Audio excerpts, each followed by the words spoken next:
Good evening, good afternoon, good morning, everybody around the world. Welcome to the first live Q&A that we have of our Climate Action course.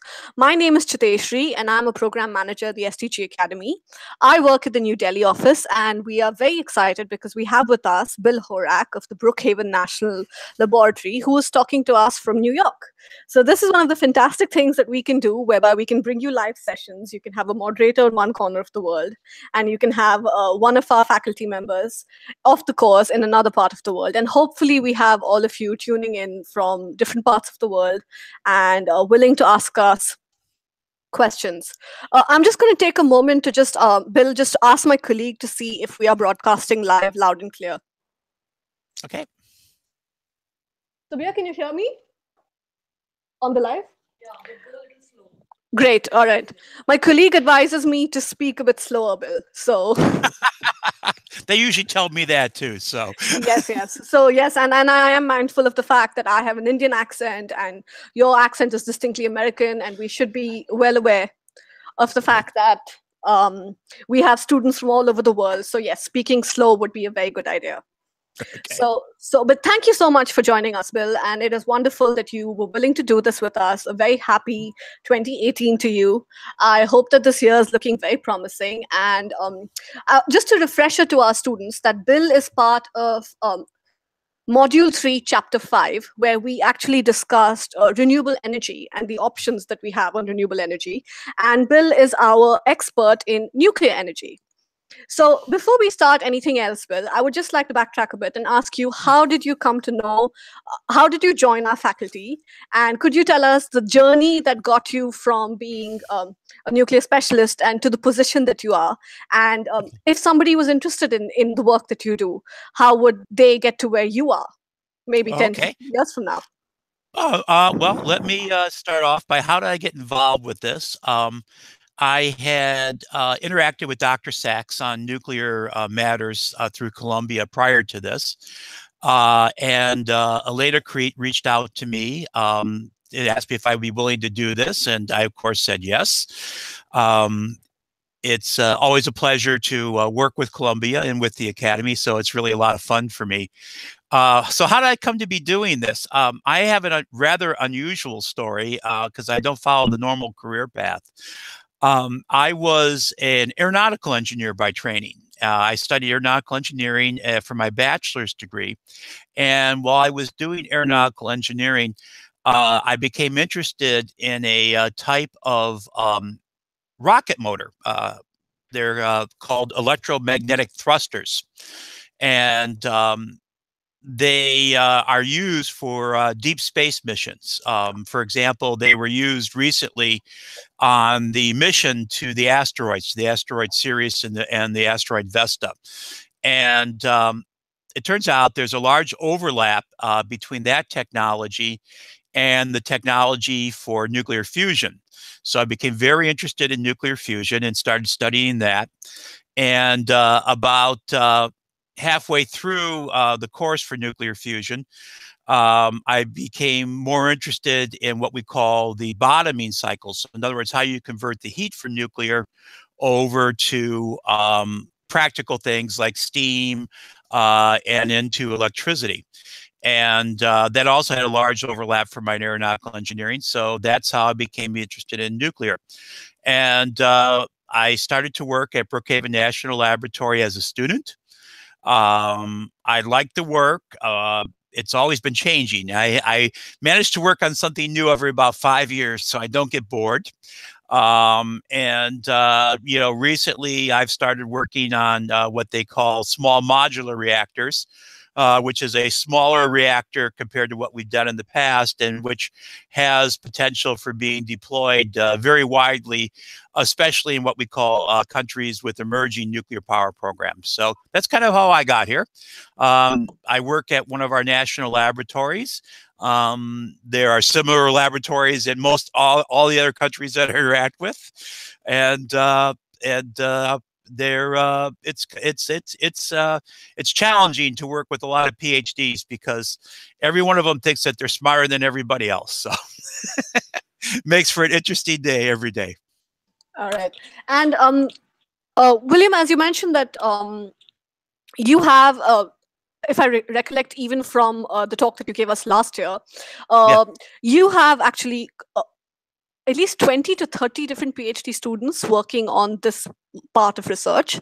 Is there Yes. anything that you guide or advise in particular? What part of nuclear energy is it that you actually advise on?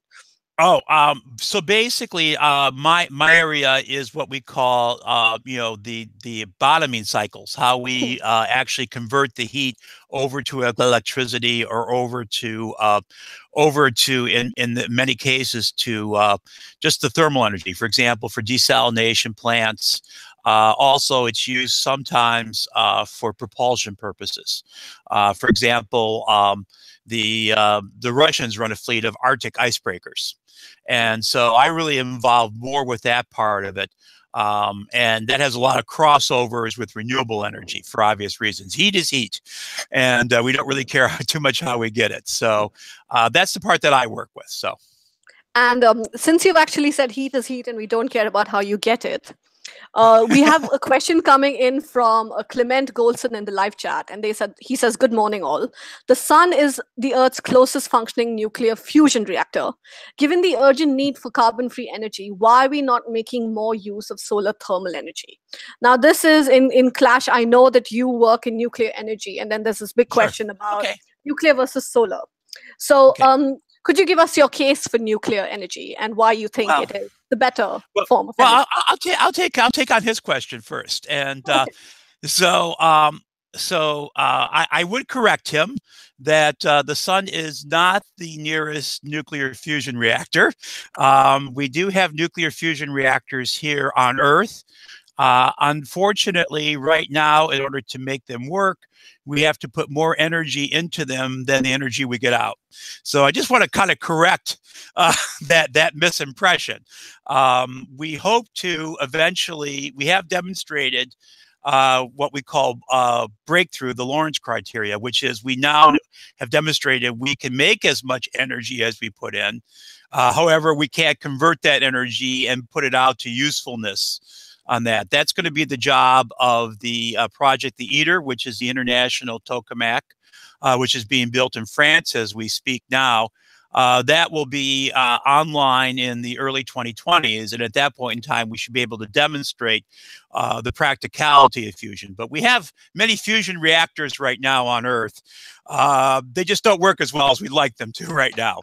But with regards to solar thermal, the big thing we have with solar thermal is twofold, and we've had several demonstrations with this. One is that, as with all solar and all renewables, we've with a couple exceptions, we have the problem of intermittency. So, in other words, with solar thermal, although we are able to design them so that we can handle what we call the diurnal or the daily functions. In other words, we know pretty much, when the sun's going to rise and when the sun's going to set, those sorts of things. And we can design the solar thermal plants to have additional capacity to store solar thermal energy. Normally, we use what's called a molten salt to do that. During the day, we heat the molten salt up, and at night, we take the energy from the molten salt. So we have to kind of over-design the plant. Where we don't have a good handle on is like when clouds go over. And you might think that's an easy problem, right? You've got this huge thing going on. But when a cloud comes over, where you're collecting the solar power is now just a little bit colder than it was before. And so that creates all sorts of problems with the flows and everything else. So we have to kind of over-design a solar thermal plant. So if you look at the life cycle CO2 budget for a solar thermal plant, it turns out that the amount of carbon dioxide that you emit from a solar thermal plant is actually greater than it is over its life cycle than for a nuclear plant. And so, and that's something because we have to over-design them. If you think about it, you've got large concrete troughs or you've got a large solar power tower. So all those things enter into what you're doing. And you need a lot of this because the energy density of the sun on the Earth isn't all that great. It's relatively small. It's about 10 watts per square meter. And so you're not really getting, so you need a lot to get like a megawatt. So solar thermal has its uses, but if you're looking for something with a big bang for its buck in terms of reducing carbon emissions, it's just not as effective as nuclear or solar photovoltaics or offshore wind. You would much rather go with those over solar thermal. Yes, thank you so much. I also remember that in your lecture, you say that the emphasis is on nuclear fission. And you also discussed with us about generation 3 nuclear technology and generation 4 nuclear technology. And there was a okay.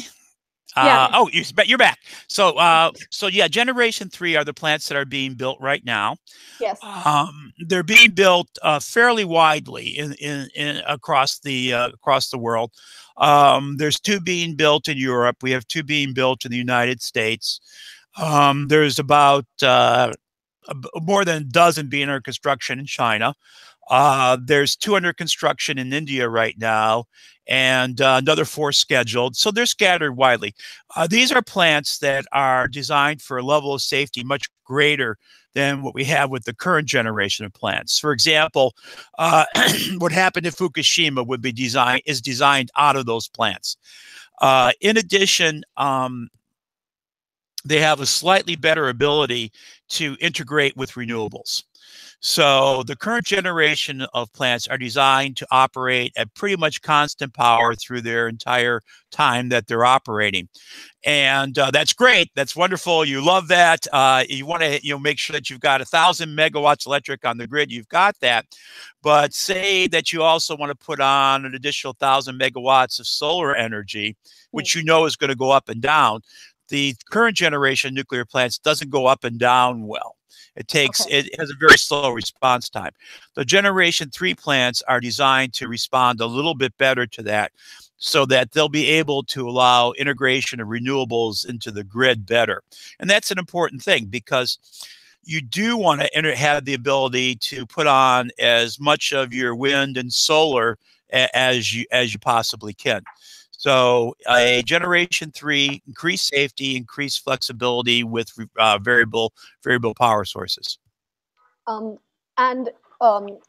per last year's discussion as well, and this is in our module, you said that the US has a policy decision which is stopping or not yet implementing the generation 4 technology, and in terms of something along the lines of what is open in terms of the recycling process. Oh, okay. And I understand what you're talking about now. Yeah, you kind of confused me for a second, because we don't have any generation 4 plants yet, and we haven't licensed any generation 4 plants, although we are working on a licensing regime for generation 4.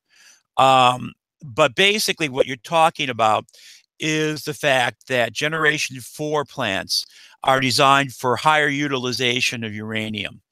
Right now, our current plants only use a very tiny, small fraction of the available uranium. And as a result, we have much, much more spent fuel than to deal with than we actually should. So the generation 4 plants allow you to recycle the uranium better, and therefore greatly reduce the amount of high-level waste that you have to put into the ground. We in the U.S., however, do not do recycling. We do not recycle uranium. So even if we were to build a generation 4 plant, those that are involved with recycling of uranium, such as fast breeder reactors or molten salt reactors, would have to have a change in our policies. Other countries, France, for example, Russia, do not have that policy. And so therefore, that would not be a factor for them. Right now, in terms of generation 4, China is probably the closest to deploying one. They have what's called a pebble bed design, a test reactor, which they intend to get operating by the end of this year. This is a reactor that's cooled by helium. Instead of having fuel rods, has the uranium in the form of balls, little balls that look like, oh boy, am I going to be politically incorrect here? They look like cricket balls. Okay. That's what I always say. They look like a cricket ball, about the size of a cricket ball. Hmm. And you put these balls into the reactor, and what happens is they kind of go through and they come out at the other end, and then you test them to see if you want to put them back or take them away. So it greatly reduces the amount of nuclear waste that you produce. So that's probably the closest to deployment. Other countries are working on other designs, but that's probably the closest right now. Okay.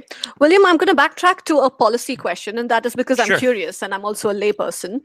Has the Okay. current Trump administration made any changes to US nuclear policy? And has this administration affected or brought about some drastic differences to what the policy was compared to the previous administration? Okay. Well, I can only speak for myself on policy issues. Obviously, I have no that. Currently, our Secretary of Energy, with regards to nuclear, has announced several programs with relate to the deployment of Generation 4 reactors. In which he is making available a larger amount of funding for cost share arrangements with entrepreneurial companies that are interested in developing and deploying Generation 4 reactors. This isn't so much as a policy change, but a change in the mechanisms of the funding that are available. Prior to this, we had only one or two mechanisms. The Secretary has greatly expanded those. The other change that just occurred recently is that the Secretary has reorganized the Department of Energy, so that now, with regards to what we call our environmental management program, which is the program that's charged with the cleanup of our nuclear waste sites, that is now part underneath the Undersecretary for the Office of Science. The Secretary has done this because he believes that the Office of Science is on the verge of developing new technologies for waste cleanup that could be deployed more rapidly that way. So those are the two big changes that he has made right now.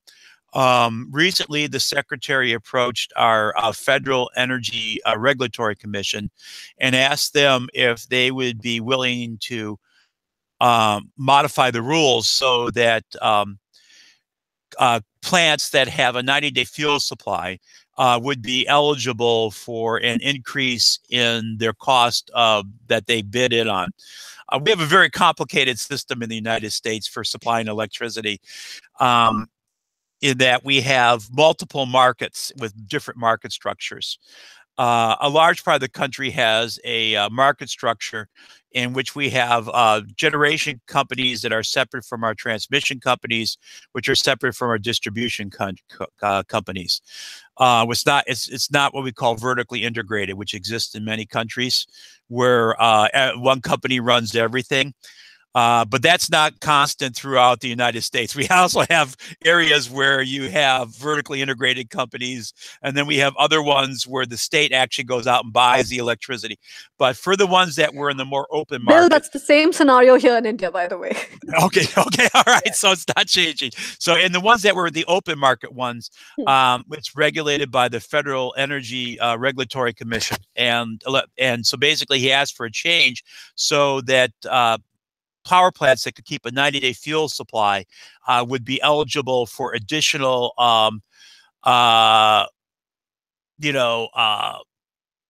additional bid-in rights, is the way I would put it. So, that was denied.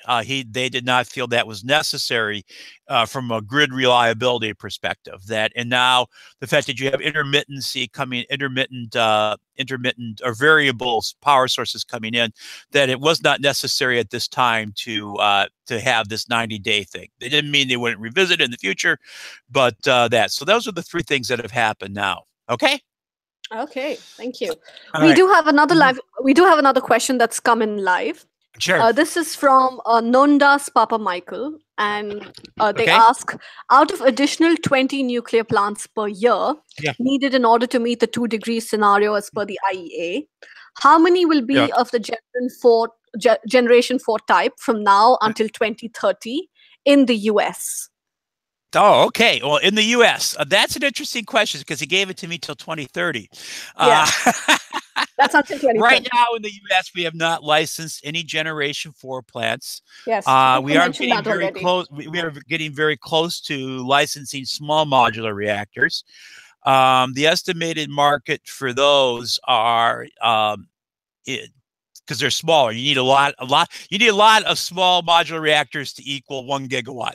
So a small modular reactor is about 50 to 100 megawatts. So to get a gigawatt, you need a lot of them. So those are estimated to be in a couple hundreds. Right now, since the question is specific to the U.S., right now we are anticipating that approximately this would be a mixture of approximately 50-50. Well, actually, if I say it right, it's be 1/3 small, 1/3 Gen 4, 1/3 Gen 3 of the ones that we would potentially build. However, right now, we're not looking at a large market in the United States. We estimate that our builds are going to probably bias towards the small modular reactor between now and 2030, unless, of course, there's a breakthrough in a Gen 4 design. That's always the possibility. And right now, there are probably a dozen Gen 4 designs which are claiming they would be a breakthrough technology. So, but right now, if it's be 1/3, 1/3, 1/3, but probably closer to 2/3 small and 1/3 Gen 3. Bill, when you say Gen 4 could be breakthrough technology, there's actually another interesting question from Yes. Giuseppe Greco. And they say that for Okay. those in developing countries, is Gen 4 technology financially achievable? Is it Based on what the companies are saying, absolutely. okay? They feel strongly that one of the advantages of Gen 4 type technology, for example, a molten salt reactor, Hmm. is that you can size it to the country and it has reduced operating costs and potentially reduced costs with regards to the fuel cycle. So they look at them as being, in fact, there's one company, it's interesting you should mention, there's one company, I forget their name right now, they're based out of Canada, that believes they can build one of these and have it run totally remotely through satellites.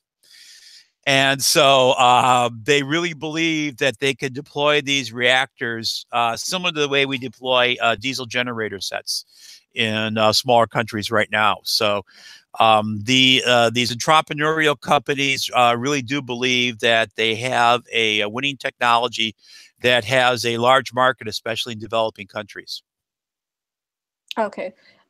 Following up on that question, somebody's actually asked us, this is Adi Kunbu Falilu. I hope I've got that name correct. Is there an estimated cost that we know of in terms of US dollars? Do we know that? Do we have estimated costs? All of them will tell you that they are lower cost than the current generation of plants, and then they will inform you that that is business sensitive information that they're not going to give you.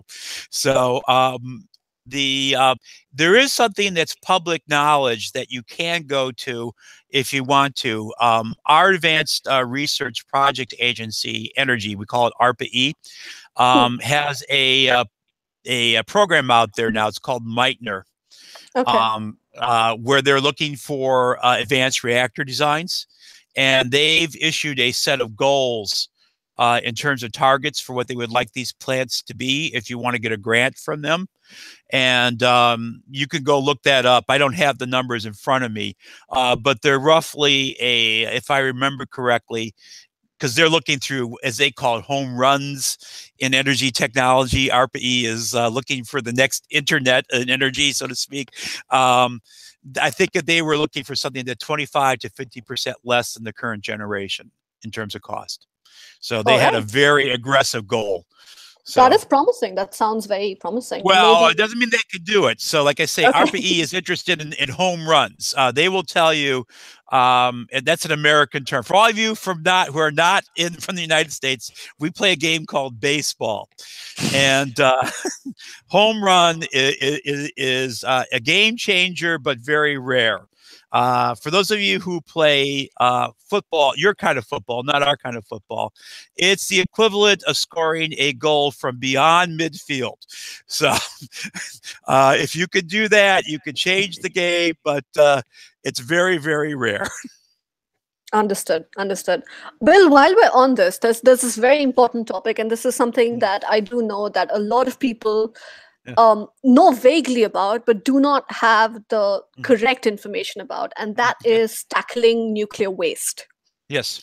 And I was just wondering if you could tell us. I know that in your lectures, well, you described that comparatively nuclear waste is at a much smaller scale than other renewables, and as well as what is the current grid generation through thermal energy.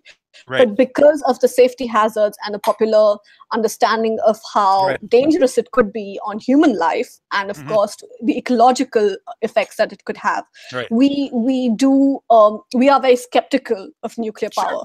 That's fine. In general.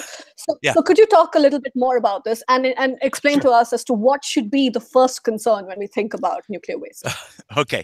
So basically, the first thing you have to understand is what is nuclear waste, okay?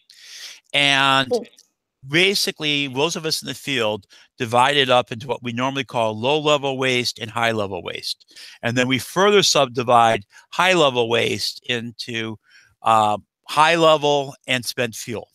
So what a lot of people think about when they think of nuclear waste is what we call spent fuel rods. Okay.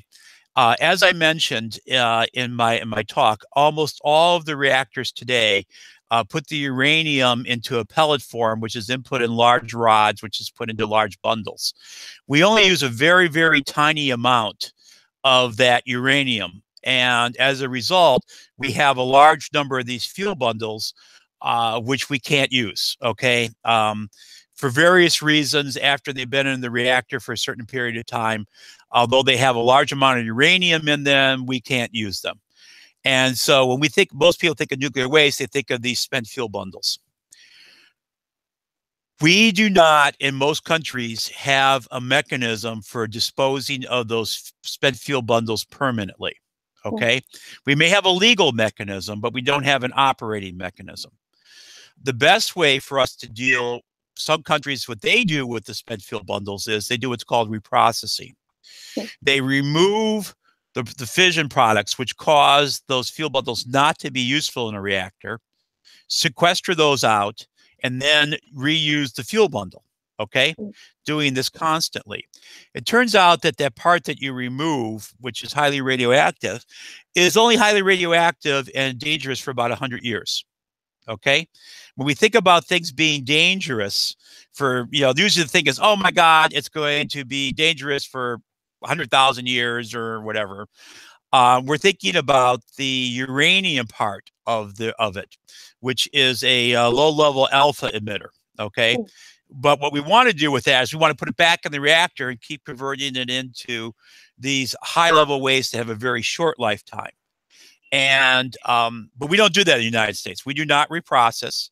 France reprocesses, Russia reprocesses, Japan will reprocess, and other countries do reprocessing. That reduces the problem to a 100-year problem, not a 100,000-year problem. And right away, in your head, you can sit there and you can wrap your head around 100 years. It's very easy for you to go into any country or any city and go look and say, hey, there's a building that's 100 years old. So you can wrap your head around that. So in terms of nuclear waste, if you think about the problem as a 100-year problem and not a 100,000-year problem, it becomes a lot easier. The other thing that people don't realize that even if it's the nuclear fuel rods, in the United States, for us to store all the nuclear fuel rods in an above ground system, in which case most of the bad stuff would decay within about 100 years, we can do that in an area the size of, again, an American term, a couple football fields. It's on the order of acres, not on the order of square miles that we need to do this. And in fact, if you go to a company's website, it's called Holtec. You go to worldwideweb.holtec.com. They will show you a picture and a graph of what it would look like to have an above ground storage for all of the nuclear fuel assemblies produced in the United States over the next 30 years. And it's relatively small. So you separate out the fuel bundles from the true high level waste, which is the real problem for the environment. And then you have low level waste, which is the gloves that people get dirty when they do things. All countries have low level waste disposal sites that are operating now, and all of them have proven to be very safe. So you've got to think about it and break it down on that. So normally when we think about that, and what you see in the popular culture is the spent fuel rods that have not been reprocessed, and then they focus on the part that's, oh, of course it says that. Yeah, no, don't do that. All right, I'm probably, look, my Windows update just said that they're going to shut me off in 4 minutes. Oh, dear. So, no joke. I don't think I'll be able to stop it. So ask me another question real quick. You have 4 minutes to ask me questions. Okay. No, Bill. Sorry about that. No worries. I was just wondering, Bill, when you speak about that football field, I'm imagining a football field, and I'm wondering how close can human beings get to that football field? Up to the fence. Okay. Really, it's not that. That's what's amazing about this, is that the actual radiation, what you're worried about from the radiation is not the closeness to the radiation. Okay. What you're worried about when people talk about like the most deadly substance known to man and things like that is ingesting it. Okay. And it's not just ingesting it into your gut, it is getting it into your lungs. So you have to go there and you have to break through the fence. You have to break into the concrete thing. You have to break into the fuel rod. And then you have to sit down there and break it into little particles. And then you have to inhale it. And by the way, when you inhale it, then it has to stay in your lungs, which also doesn't necessarily happen. So that's where you get the most dangerous substance known to man kind of thing from that. So it's not to say that it's not dangerous and it needs to be sequestered. You know, you don't want to live, you want to strap one of these next to your body. You know, this is not the sort of thing you want to do. But to the radiation from them once they're in their cask is relatively low. Okay. You know, okay. Okay. Thank you so much, William. And let me just take another look and say, and check if there's anybody who has a question. All right. We do have a last final question. And, good. Okay. I'll keep asking until they shut me down. Yeah. Sure. Gregor asked us that what are the security / nuclear non-proliferation concerns with generation 4 or 3 nuclear plants? That's a good question. And they're still working on that. There's actually a Generation 4 proliferation resistance group that meets over in Paris several times a year. So they are developing, and I wish I could show this to you, they're developing a system of metrics to examine this exact question to determine which are the most proliferation resistant and which are the one, and how you could improve them. They use what's called spider diagrams. And so if you could imagine a three-dimensional spider web, and each point on the web is a vulnerability, okay? And what they're doing is they're trying to push this spider web to make it a small amount as possible. So yes, there are proliferation concerns, and there are experts working on this now. There's a website, and actually just Google Gen 4 Forum, and you can go look up what the proliferation resistance group is working on right now for all the designs. Okay, thank you so very much. I'm sure many of our students will find that very useful. Yeah. Keep going until I get rebooted here. I'll keep going. Sure. That's right. It's not your fault.